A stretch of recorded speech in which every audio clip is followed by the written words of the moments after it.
Okay, we are going to discuss derivative of trigonometric functions.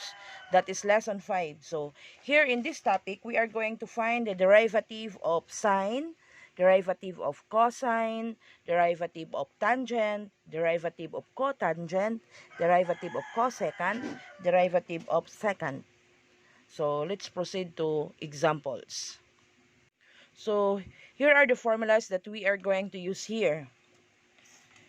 Derivative of sine, that is equivalent to cosine du over dx. Derivative of tangent, that is equal to secant squared u du dx. Derivative of cotangent, that is equivalent to negative cosecant squared u du dx. Derivative of secant u, that is equivalent to secant u tangent u du dx. Derivative of cosecant u, that is equivalent to negative cosecant u cotangent u du dx. Derivative of cosine u, that is equivalent to negative sine u du over dx. Okay, let's proceed to examples. So our first example here, that is, we will be using the formula d dx of sine u is equal to cosine u du dx. So example here, y is equal to sine 3x. We are asked to solve for dy dx. That is, we are going to find the first derivative of sine 3x. So solution here, okay, we have here our solution.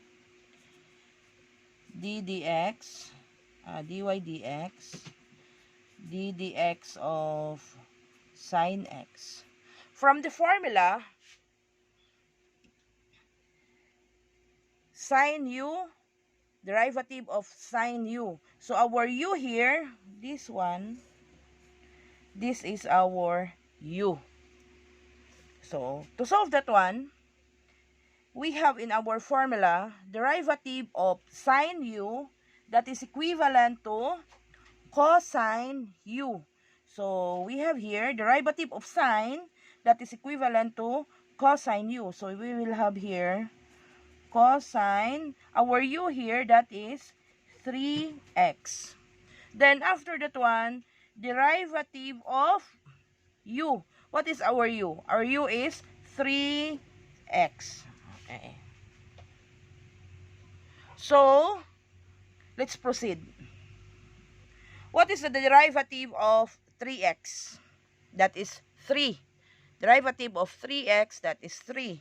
So, we will have 3, okay, then copy this one, cosine 3x. So, this is now the final answer.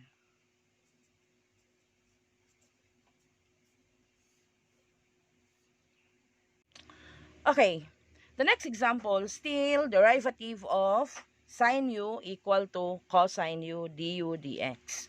So, we change our problem. So, our new equation here, y is equal to sine 3x squared. We are going to find dy over dx. So, we will have dy over dx, d dx of sine 3x squared. So, we start with, from our formula, we have sine u, derivative of sine u, that is equal to cosine u du dx. Okay. So, our u in this given, our u here is 3x squared. That is our u. So, therefore, the answer, we will have derivative. You start with the trigonometric functions before finding the derivative of u. So, our trigonometric function, that is sine u. If we are going to find the derivative of sine u, that is equal to cosine u. So, we will have cosine 3x squared. Okay, you have that one. Then after that one, states that you are going to find the derivative of u. So, d dx of 3x squared, because that is our u. So, derivative of 3x squared. What is the derivative of 3x squared? That is 6x. So, therefore, we will have 6x cosine 3x squared. So, that is our final answer. So, dy over dx. Okay, the next example, we still have derivative of sine u is equal to cosine u du dx. But this time, our u here is in radical form. Okay, so we start with dy over dx d dx of sine square root of 3x. So our u here, this one. Okay, this is our u. So therefore, we start with the formula. If you are going to find the derivative of sine u, still you will have cosine u du dx. So therefore, we start with sine. So therefore, you will have cosine the square root of 3x. Then after that one, derivative of u. Our u is 3x raised to 1/2, because that is square root raised to 1/2. So after that one, we will continue. We will have cosine square root of 3x. Okay. So here, we are going to examine this one. We are going to find the derivative of 3x raised to 1/2. So we have an exponent. So once you are going to solve for with an exponent, you start with the exponent. So we start with 1/2. Then after that one, we will have 3x 1/2 minus 1. Then derivative, okay, what's next? Derivative without exponent. So without exponent, that is derivative of 3x. So therefore, we will have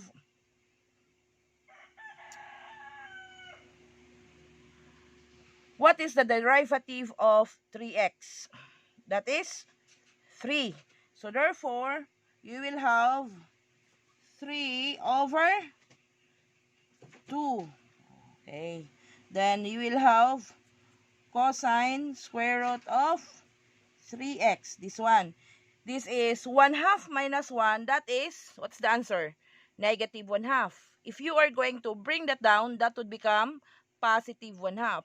Raised to positive 1/2, that is square root. So therefore, we will have square root of 3x. So this is now your final answer.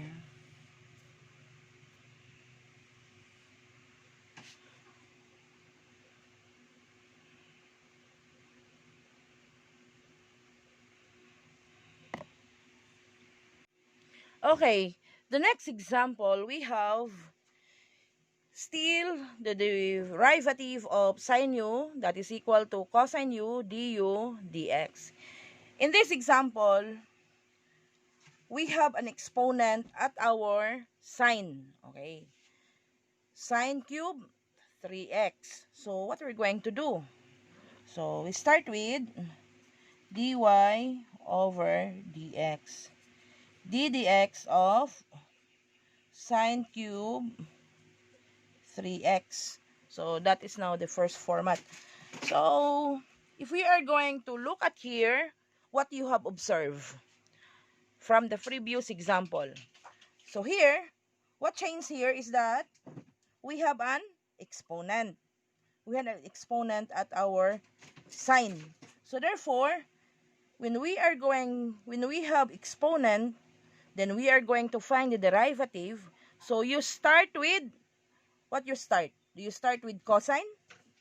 No. You start with exponent. So therefore, we will have 3 sine 3 minus 1 squared. Okay.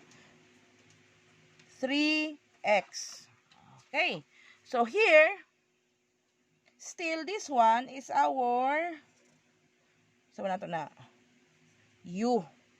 So therefore, we will have, what's next when you are going to start with exponent? So next to that, that is derivative without exponent. So we will have sine 3x. Okay. So command here, derivative without exponent. So you start with exponent, then derivative without exponent. So here, let's continue. 3 sine squared 3x, derivative of u. Okay, this is your u. 3x is your u. So derivative of sine u. So therefore, you will have derivative of sine u from our formula, that is cosine u. So cosine 3x. Then after finding that one, in our formula, we have cosine u.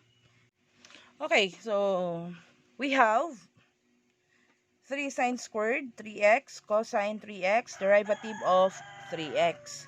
So what is now the derivative of 3x? That is 3. So 3 times 3, that is equal to 9. So we will have sine squared 3x cosine 3x. So that is now your answer. This is now the final answer. Okay, our next example, that is derivative of sine u, that is equal to cosine u du dx. Y is equal to sine cube 3x squared. So we are going to find dy dx. Okay, find dy dx. So the first step here, if we are going to look at our given, we have an exponent. Okay, so our exponent here, that is cube. So we start with, okay, the exponent. Okay, exponent. So 3 sine squared 3x squared, derivative without exponent. So we will have sine 3x squared. So 3 sine squared 3x squared, derivative of sine u. So 3x squared here, this is your u. So derivative of sine u, that is equivalent to cosine u. So cosine 3x squared, derivative of, what's this one? That is our u. So derivative of 3x squared. So if we are going to look at here, derivative of 3x squared, that is 6x. So 6x times 3, so we have 18x. Sine squared 3x squared, cosine, okay, cosine 3x squared. Okay, this is now our final answer. Okay, the next example, we have y is equal to sine cube the square root of 3x. We are going to find dy over dx. So d dx, that is equal to d dx of sine cube 3x raised to 1/2. So if you are going to look at here, we have exponents. We have exponents for our sine. We have exponent for our u. So what we are going to do first? So we are going to start with the exponent of sine. So we will have here 3 sine 3x raised to 1/2. Then after that one, what is our exponent for our sine here? That is 3 minus 1, that is 2. So sine squared, 3 sine squared, 3x raised to 1/2. Derivative, okay, we start with derivative without exponent. So sine 3x raised to 1/2. So we have this one. Derivative without exponent. So we will have 3 sine squared 3x raised to 1/2. Derivative of sine. This one is your u. So derivative of sine u. From our formula, derivative of sine u, that is equal to cosine u. So therefore, you will have cosine 3x raised to 1/2. Okay. Derivative of u. So, okay, ddx of 3x raised to 1/2. So therefore, we will have 3 sine squared 3x 1/2 cosine 3x raised to 1/2. Okay, we have an exponent here. So you evaluate first exponent. So 1/2, okay, 1/2 3x negative 1/2. Why negative 1/2? Because we will have 1/2 minus 1. Then after that one, ddx of, what's next? ddx of 3x. Okay. Without exponent. So, ddx of without exponent. Okay. So therefore, what is the derivative of 3x? That is 3. Okay, derivative of 3x, that is 3. Times 3, that is 9. 9 over 2. So we have 9 over 2. This one. Then we have sine squared 3x raised to 1/2. Cosine 3x raised to 1/2. Okay. This one, this is negative. If you are going to bring that down, that would become positive. So we can have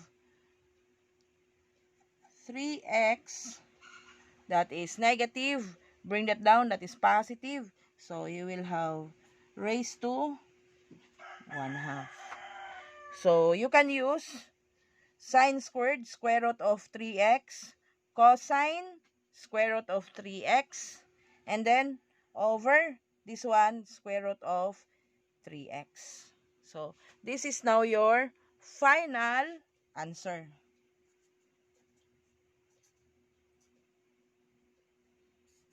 So you can use raised to 1/2, or you can change that one in radical form. Okay, our next example, that is still sine. Okay, but then the form is different. Y is equal to x sine x. So what we're going to do here? So if you are going to look at here, we can find the derivative of x. We can find the derivative of sine x. If we can find the derivative of x, and then we can find the derivative of sine x, we are going to use product. Okay. So, what is now the formula in finding for derivative of a product? So, you start with dy over dx. d dx of x sine x. So, you will have derivative of a product. You start with x d dx of sine x. What's next?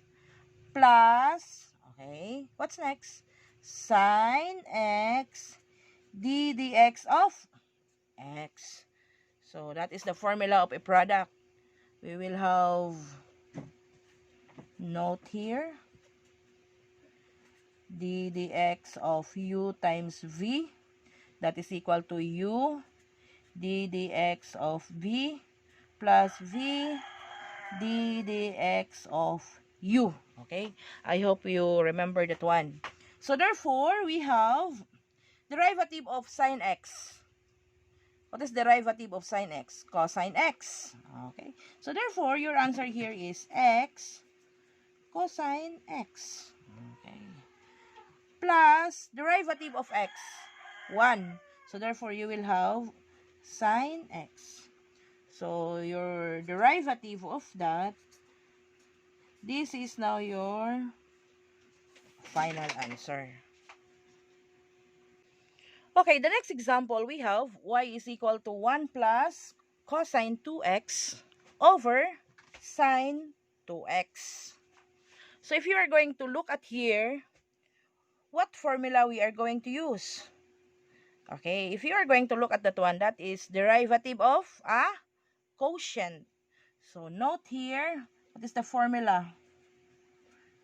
So, d dx of u over v, that is equivalent to, okay, v squared. Okay, so you will have v du, okay, over dx. Then we will have minus u dv over dx. So, remember that formula. We will be using that one here. So, start with dy over dx. d dx of 1 plus cosine 2x over sine 2x. So, we start with denominator. Sine 2x squared. Okay. So, we will have sine 2x. After that one, d dx of 1 plus cosine 2x. Then we will have, take note, that is minus 1 plus cosine 2x. d dx of what? Sine 2x. Okay. So, we have here derivative of 1, that is 0. So, derivative of cosine 2x, okay, we will write that one. So, you will have sine 2x, okay. Derivative of cosine 2x. What is the derivative of cosine? Derivative of cosine, that is negative sine. So, therefore, you will have negative sine 2x d dx of 2x. Okay, derivative of u. Then we have 1 plus cosine 2x. Derivative of, what is derivative of sine 2x? That is cosine 2x. Derivative of 2x. Okay. All over sine 2x. That is squared, so you can write that inside. That is the same. So therefore, okay, we have, okay, we have, what's this one? Sine 2x times sine 2x, negative. That is sine squared. Okay, we have sine squared 2x. Derivative of 2x, that is 2. Okay. So, therefore, you will have this one. Okay, here, we have cosine 2x. Derivative of 2x, that is 2. So, multiply 2 inside. Multiply na to ang 2 inside here.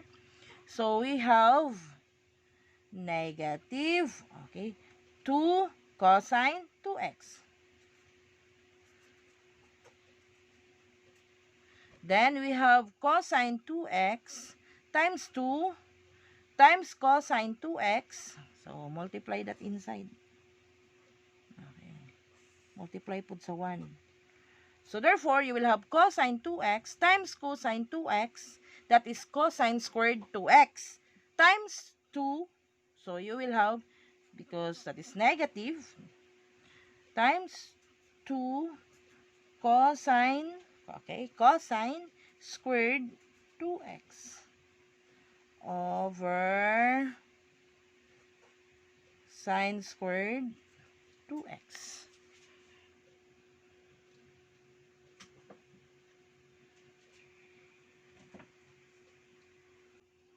Okay, we have that form. So, we factor out negative 2. So, what is being left inside is sine squared 2x plus, that would become plus because we factored out negative. So, plus cosine 2x plus cosine squared 2x over sine squared 2x. From our algebra, we have, okay, note here,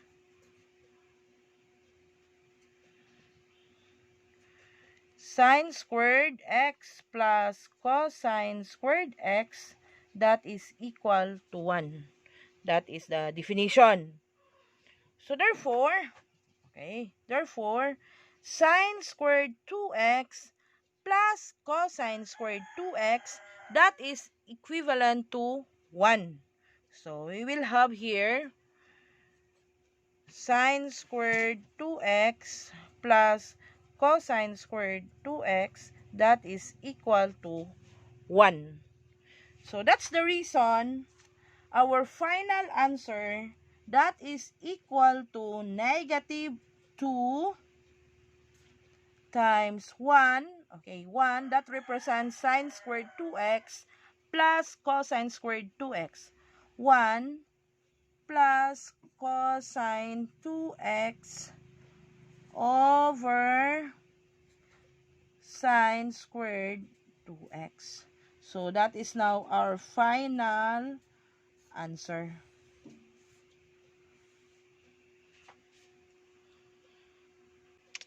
Okay, the next example, we have y is equal to cosecant x cubed minus 1. Find dy over dx. So, we start with dy over dx, ddx of cosecant x cubed minus 1. What is now the derivative of cosecant? So, derivative of cosecant, okay, note, ddx of cosecant u, that is equivalent to negative cosecant u, okay, cotangent u du over dx. That is now the formula that we are going to consider. Derivative of cosecant, that is equivalent to negative cosecant u, cotangent u, du dx. So, we have here derivative of cosecant x cubed minus 1. So, our answer, that is equivalent to negative cosecant u, cotangent u, du dx. So this one, this is our u. Okay. X cubed minus 1, that is our u. So we start with negative cosecant u. Our u is x cubed minus 1. Cotangent x cubed minus 1. Derivative of u, so d dx of, what is our u? X cubed minus 1. Okay. What is the derivative of x cubed minus 1? Derivative of x cubed, that is 3x squared. Derivative of negative 1, that is 0. So therefore, our answer will be negative 3x squared. And then we have cosecant x cubed minus 1, cotangent x cubed minus 1. So, dy over dx. So, this is now our final answer. So, the next example, that is y is equal to secant to the fourth, x squared minus 3, then find dy dx. So, remember that derivative of secant u, that is equivalent to secant u, tangent u, du over dx. So, we have dy over dx, d dx of secant to the fourth, x squared minus 3. Okay. If we are going to look at here, what we have, what you have observed, we have an exponent. So once you have an exponent, what we're going to do if we have an exponent? Do we start with secant or we start with exponent? Of course, we are going to start with the exponent. So we have, for that case, we have 4 secant. What is our exponent now? That is cube. Why cube? Because that is minus 1. So we have x squared minus 3. What's next? D dx of derivative without exponent. Okay, so start here. Derivative without exponent. Okay. So we have that one.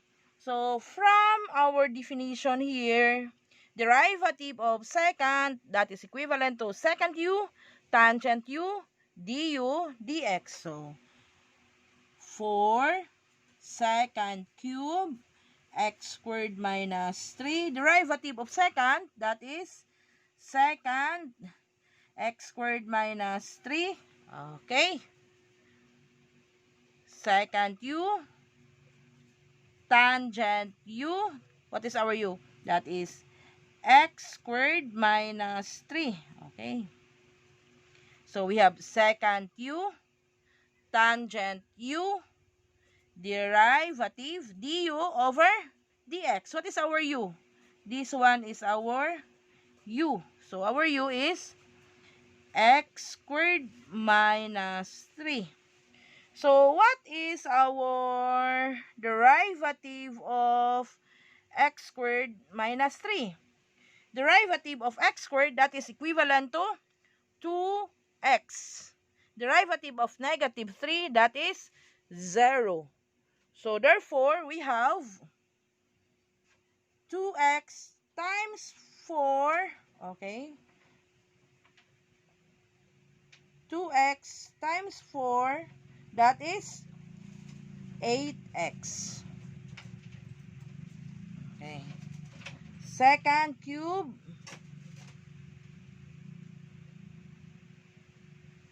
Secant cube. Okay. Secant to the fourth. Okay. X squared minus 3. That is second to the fourth because you have 3 plus 1. Okay. Then we will have tangent x squared minus 3. So this is now our final answer.